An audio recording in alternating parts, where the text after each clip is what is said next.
Bonjour les taureaux, j'espère que vous allez bien. On va découvrir ensemble vos énergies pour la deuxième quinzaine de mars du 16 au 31.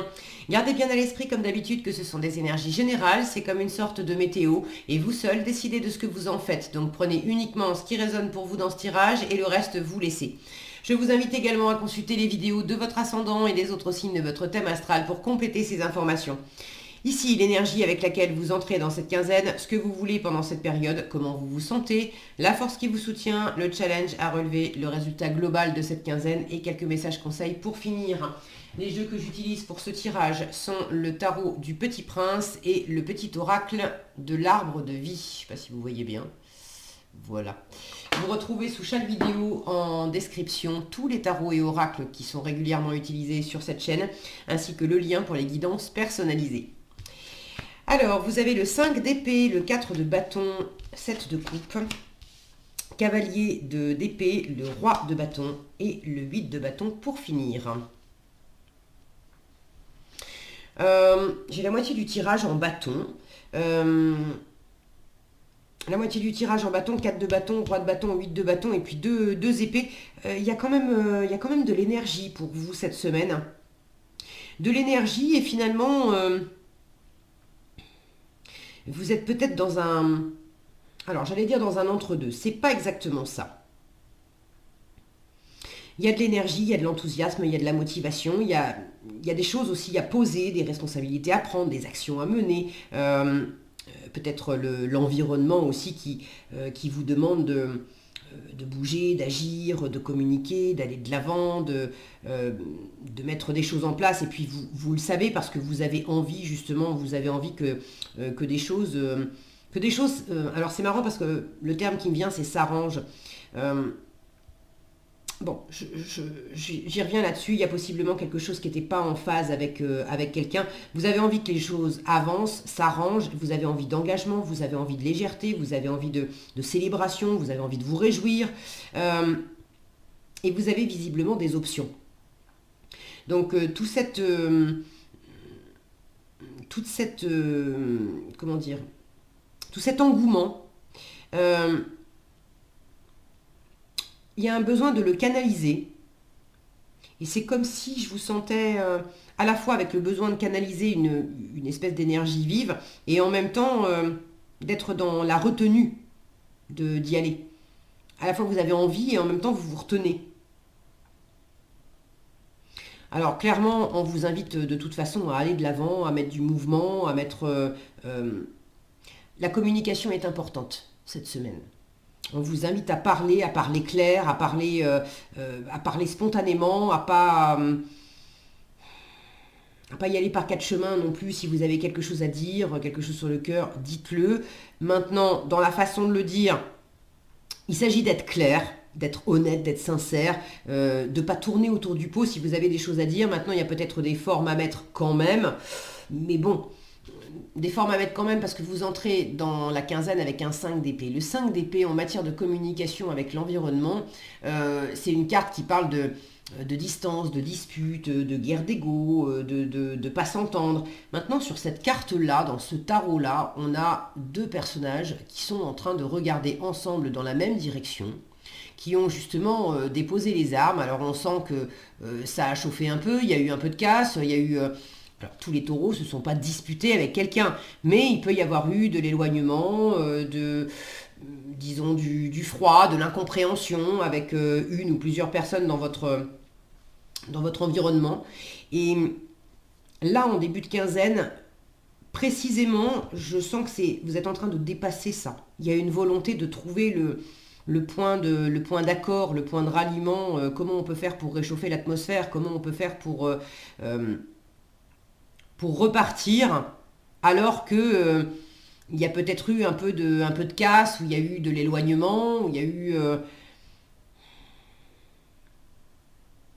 au moins de la froideur. Et euh, vous avez envie de bien vous entendre, vous avez envie de... 4 de bâton, le 4 de bâton, c'est l'engagement à long terme, c'est le mariage, c'est le Pax, c'est signer un CDI, ça peut être aussi décider d'emménager ensemble. ça peut être beaucoup de choses, le 4 de bâton, mais symboliquement, c'est quand même l'engagement à long terme et qui n'implique pas que vous. C'est le fait de vous engager quand même vis-à-vis aussi de quelqu'un d'autre. Alors en général, on s'engage, il y a toujours toujours quelqu'un en face à nous, même s'il y a des papiers, même si c'est pas... je pensais à un CDI, il y a une entreprise, il y a des gens derrière. Bon, mais là, j'ai une notion de trouver aussi, de retrouver de la joie à long terme pour s'engager, pour avoir une structure, de la solidité. On est dans le 4. Vous avez envie de quelque chose qui est solide, qui vous porte, qui va vous élever. Vous avez envie de retrouver quelque chose de stable, de gai, de réjouissant, de durable après une période où il y a eu du froid, où c'était peut-être un peu compliqué. Si c'est pas avec l'environnement, le 5 d'épée, ça peut être de l'auto-sabotage. Vous avez envie de retrouver quelque chose de stable, de sécure et de porteur pour l'avenir, de vous engager peut-être envers vous-même, sur une voie que vous connaissez mieux que moi, mais de prendre un engagement vis-à-vis de vous-même, après vous être empêché, après vous être saboté sur cette voie-là. Voyez comment ça résonne pour vous. Toujours est-il que votre état d'esprit pendant cette quinzaine, c'est d'être en train je vais y arriver, waouh, le mot m'échappe, évaluer, ça y est, évaluer les options. Vous avez du choix. Vous prenez votre temps aussi. L'idée, c'est vraiment de sentir ce qui vous plaît. Avec le 7 de coupe, on est dans de la coupe, donc on est dans du ressenti, de l'émotionnel, du plaisir. Vous avez différentes options qui sont sympas. Vous cherchez aussi qu'est-ce qui vous... il est où l'élan? Qu'est-ce qui vous donne envie d'aller de l'avant? Qu'est-ce qui est joyeux? Qu'est-ce qui... avec cet avion-là, qu'est-ce qui vous élève? Qu'est-ce qui vous transporte? Alors avoir le choix, c'est bien. Étudier les différentes options, formidable.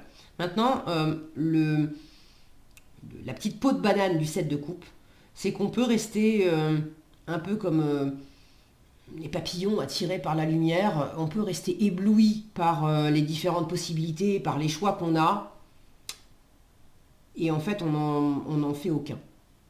Il peut y avoir le piège de l'illusion, de l'indécision aussi, on ne se décide pas. Alors attention à ça parce que visiblement, vous voulez choisir, vous voulez vous engager. Et vous voulez faire le meilleur choix possible parce que le choix que vous allez faire, c'est quand même quelque chose qui va vous suivre pendant longtemps. Regardez, la force et le challenge. En force, on a un cavalier d'épée qui fonce. Et en challenge, on a un roi de bâton qui est posé, assis. Regardez ses poings qui sont fermés là. C'est comme ça, on ne bouge pas. Donc là, j'ai quelque chose, visuellement, j'ai du mouvement en force et j'ai quelque chose de très statique, et même presque de buté. Non, je ne bougerai pas. C'est comme ça, c'est posé, c'est pas autrement. Viens pas essayer de me faire bouger d'ici.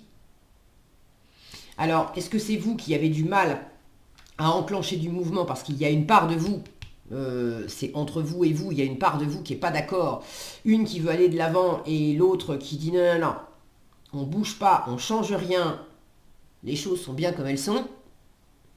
Est-ce que c'est avec votre environnement?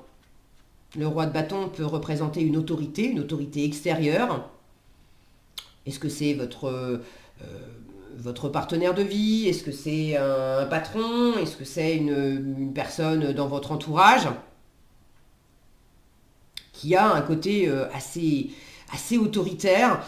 Le roi de bâton, quand il est mal aspecté, c'est le côté autoritaire, c'est le côté agressif, ça peut être de la jalousie, ça peut être un tempérament assez sanguin, buté, borné.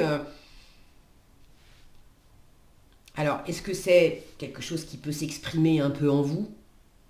D'avoir une part de vous qui veut pas bouger sur quelque chose? Est-ce que c'est à l'extérieur? À vous de bon, de sentir ce qui est juste.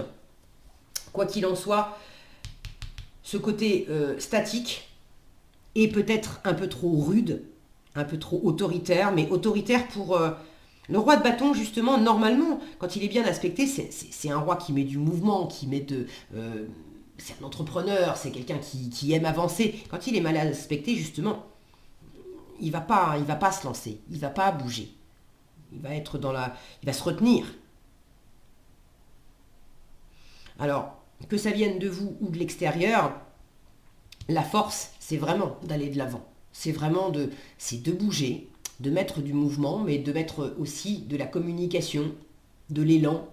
Le cavalier, pardon, d'épée, c'est cette énergie hyper convaincue elle-même et du coup qui la rend hyper convaincante avec son environnement et qui va aller de l'avant parce que porter, c'est dans ses convictions, elle sait ce qu'elle veut, elle sait ce qu'elle a choisi, elle sait pourquoi elle l'a choisi. Il y a une grande intelligence, il y a une grande vivacité d'esprit, il y a une capacité à s'exprimer qui est quand même très... Il est loquace, ce cavalier d'épée, il n'a pas sa langue dans sa poche. Donc là, il ne faut peut-être pas non plus vous retenir de parler. Alors, j'ai pas la sensation, si justement il y avait eu du silence du silence ou du retrait avec quelqu'un dans votre environnement, on vous invite à aller de l'avant, à repartir à l'assaut. Alors, pas à l'assaut pour obliger, pour contraindre, non, mais pour défendre aussi. Si vous avez des convictions, des arguments à défendre, défendez-les. Pas façon guerre d'ego. La 5 d'épée, elle dit si tu préfères avoir raison, tu peux avoir raison, mais au final, il y aura un prix à payer qui ne va pas être agréable. En revanche, si tu préfères être heureux, là, vois comment tu peux discuter, mais discuter autrement pour que ça soit un rapport gagnant-gagnant. Donc là, on vous invite quand même à défendre ce que vous voulez. Vous voulez un cadre de bâton, vous voulez de la solidité, vous voulez de l'engagement, vous voulez du long terme, vous voulez des réjouissances, vous voulez du bonheur, vous voulez partager ça avec au moins une personne, vous voulez que ça soit solide, vous voulez pouvoir compter là-dessus. Dites-le et défendez ça. Mais défendez-le façon équipe. Pas moi j'ai décidé que, donc c'est comme ça et c'est pas autrement. Regardez ce que vous avez en résultat. 8 de bâton. Le 8 de bâton, c'est beaucoup de communication, c'est beaucoup de mouvement. Et sur cette carte-là, on a vraiment cette notion, si mon focus veut bien, voilà. On a vraiment cette notion d'équipe et puis de différence. Regardez, on a des personnages d'horizons très différents les uns des autres. On reconnaît des cultures extrêmement différentes les unes des autres. Et chaque personne amène son propre feu, sa propre envie, son propre dynamisme, ses propres ressources, pour allumer une lumière qui va bénéficier à tous. Donc là, il y a quelque chose. Dans un choix, c'est possiblement votre état d'esprit aussi, de voir dans cette multitude, est-ce qu'il y a plusieurs personnes, est-ce qu'il y a plusieurs options, mais l'idée c'est comment je peux extraire des différents choix, des différentes options qui s'offrent à moi. C'est pas forcément en sélectionner une et puis toutes les autres poubelles, mais pour chaque option qui se présente à moi, comment on peut allier les différentes options, même si au premier abord ça peut sembler s'exclure. Comment on peut unir les forces? Comment on peut unir les envies? Comment on peut réunir différentes actions? Comment on peut faire en sorte que des différences soient complémentaires et servent un intérêt commun et général?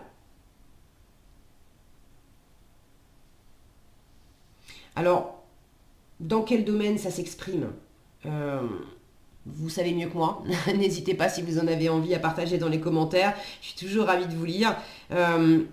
Là, je sais pas, il y a des bâtons, ça pourrait s'exprimer dans le professionnel, mais bon, les uns les autres, vous avez des vies différentes. Maintenant, dans l'énergie qui va être à peu près la même pour tout le monde, il y a cette notion de chercher comment unir des échanges d'idées, des actions à mener, des envies. Comment on peut faire pour que ça soit... qu'il y ait un bénéfice commun.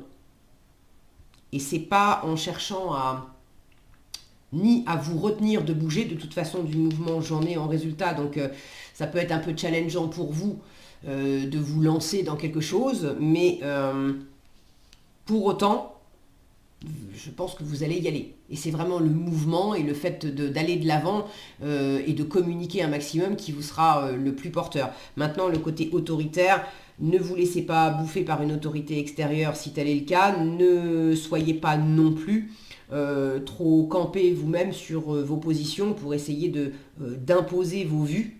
Là, c'est vraiment beaucoup d'échanges et peut-être de mouvements aussi physiques, géographiques. Ça peut être des voyages, des allers-retours, pour vraiment bénéficier de ces différences. Alors, c'est pas forcément plein de personnes, mais dans les différents choix qu'il y a, ça peut très bien être, si je prends l'exemple de ceux qui veulent déménager, peut-être que vous avez différents lieux en tête. Vous avez un périmètre, mais il y a différentes villes ou villages qui vous intéressent et qui seraient potentiellement des lieux sympas. Et il s'agit avec le 8 de bâton de bouger et d'aller visiter les différents endroits pour discuter avec les gens qui vivent là-bas. Et est-ce que ça vit? Est-ce qu'il y a des écoles pour les enfants? Est-ce que vous y trouverez votre compte par rapport à votre façon de vivre? Parce que l'idée, c'est de vous installer, mais de vous installer pas pour 3 mois. Vous n'avez pas envie de redéménager derrière. Vous voyez l'idée? Donc c'est vraiment d'aller explorer, de bouger et de parler un maximum pour sentir où est-ce que ça va être porteur pour vous et où est-ce que ça sera porteur également pour les autres, parce que là, l'engagement que vous le faites pour vous, mais ça touche aussi d'autres personnes. L'idée, c'est que vous soyez heureux, heureuse et gagnant dans l'histoire, mais par extension, ça bénéficie aussi à d'autres personnes. Qu'est-ce qu'on a ici? Le train et le chemin. Alors le train vous parle d'étapes. On vous dit le train te transporte vers une destination inconnue. Agrandis ton espace intérieur en t'ouvrant à la différence. Par étapes, exerce ta tolérance, y compris envers toi-même. Le roi de bâton en challenge, justement, il peut avoir ce côté intolérant. Et là, je vous parlais de différence à apporter pour un intérêt commun. Agrandis ton espace intérieur en t'ouvrant à la différence. Alors par étapes, prenez ça, voilà, vous n'êtes pas obligé de tout faire d'un coup, mais c'est important pour vous. On vous dit exerce ta tolérance, y compris envers toi-même. Et le chemin, on vous parle de chemin de vie et de persévérance. Chaque expérience est un nouveau pas sur le chemin de ta vie, même si tu as l'impression de stagner. Le côté, ça bouge pas, c'est ancré là, c'est posé et ça n'avance pas. Même si tu as l'impression de stagner ou d'être en situation d'échec, tu avances, tu changes et tu évolues. Donc, n'ayez pas peur, les taureaux, les choses vont dans le bon sens. L'idée, c'est s'ouvrir à la différence et puis au mouvement aussi, ne pas rester statique. Voilà ce que j'avais pour vous, les taureaux. J'espère que cette vidéo vous sera utile. Si elle vous a plu, je vous invite à la liker, la partager, la commenter. Et pour être averti quand je publie de nouvelles vidéos, il suffit de vous abonner et d'activer la cloche des notifications. Prenez bien soin de vous, passez une excellente quinzaine et je vous dis à bientôt dans un prochain tirage.